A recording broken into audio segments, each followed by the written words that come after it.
see you there. One of my favourite things to do on a rainy day is to read my favourite book, Excavation by Steve Roscoe. So let me get you involved in this whole excavation, and let's hop down to the Malton site to see what Group J are up to, joined by Jimmy Digg. Hello, and welcome to Malton Roman Fort, built in AD 70 and abandoned in somewhere in the 5th century. Now it makes a rather quaint family park where dog walkers come, but of course there's a little bit more to it than that as well. As the tablet shows behind us here, it was excavated 1927 through to 1930, but now situated in this quaint, sleepy town of Malton, it's being bestowed once again by the Archaeology team, Group J. Just like to follow me, we're looking at the previous excavation site at Malton. This is obviously all along here, just from the pan coming around. This is the old Roman fort. Magnificent. Currently I'm standing on the north wall of Malton Roman Fort as we're approaching the gateway just beyond me here. Our excavation is of course based around the Roman road that will lead on from this gateway. Roscoe's, when he investigated initially, knew the direction of the Roman road and the straightness of it, and so predicted where the buildings were going to be based on the gateway just over there. We're here at Group J's trench. Come a little bit closer, go for a little closer look.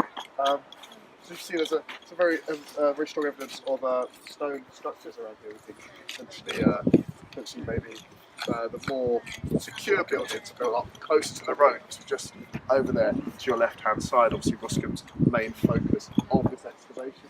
You just head down, you'll be able to make out the stone flooring just down there by these spades and mattocks.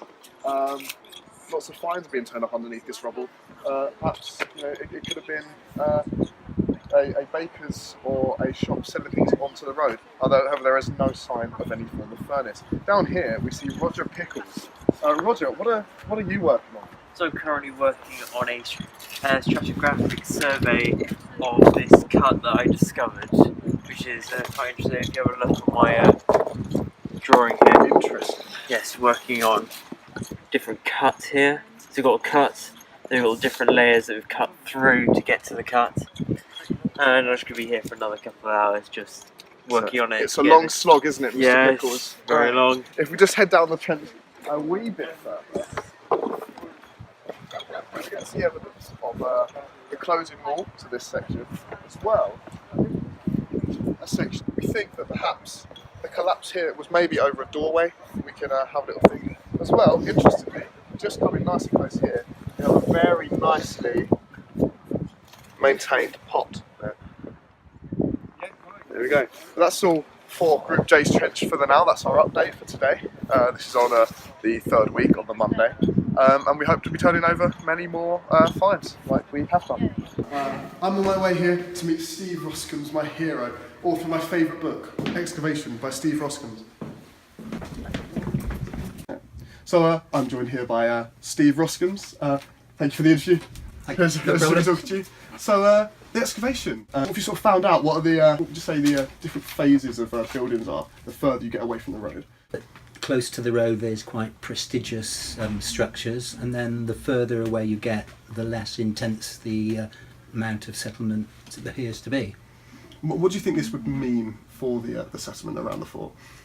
Well, I guess it shows that there is a vibrant sort of vicus, a vibrant associated settlement there, but that it's mainly concentrated on the roads, and the more distance you are from that, the more marginal the character of that settlement becomes. So these more elaborate structures that you found appeared obviously in Trench 3. What do you think the purpose of this stone structure was? Well, we haven't fully exposed it so far, but when we get there, which we will do next year I guess, we'll be pretty sure that it's going to be a substantial masonry building with concrete floors and certainly a hearth of some sort in one area and subdivisions within the room that we've exposed. And it's clearly got a stone tile roof, so it must have had a very substantial superstructure to carry that load.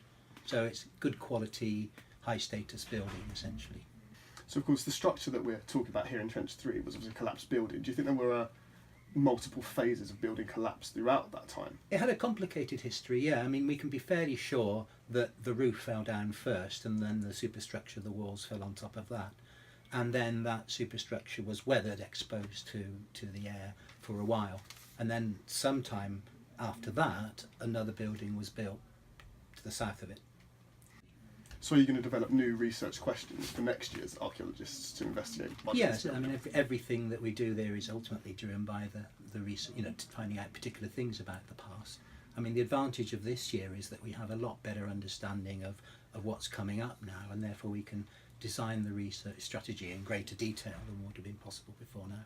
There was a theft that plagued Malton, notably in Trench Steel, where a valuable jawbone was taken in the night, along with what people may think are some small metalworks. These thieves know no bounds. I had a long discussion with Steve Roskins about it. Obviously, we had the thieves ransacking the trench and taking a lot of items. What's your stance on Nighthawks? I think it's unfortunate, to say the least. It's interesting that those people, as far as we know, came from quite a long way away. They weren't sort of the local community. Come from the northeast, and they were quite organised about it. I think that's kind of the price that you pay in a way. Either you have the attitude which we had of kind of opening up our investigations to interested parties while they're happening, hence the school visits and other people that I was showing around, or you kind of try and keep it secret. And we've gone for the first, but you have to accept the flip side of that. That in making it, putting it out there in the media, then you may welcome attention that you could do without. But having said that, I mean, I don't think they trashed the site. Of course they're there to take treasures, and we don't actually know what they got away with, but presumably some metal work from the holes that they dug. But I think if that's the worst they can do, that's a price worth paying. Well, thank you very much for this interview. It's been exciting. It's okay, my pleasure. And, for giving up your time as well. Yeah, Steve Roskins. We don't have to applaud. Thanks for watching, everybody. That's it for now. A little thank you from Team J for watching. We've got one more treat for you.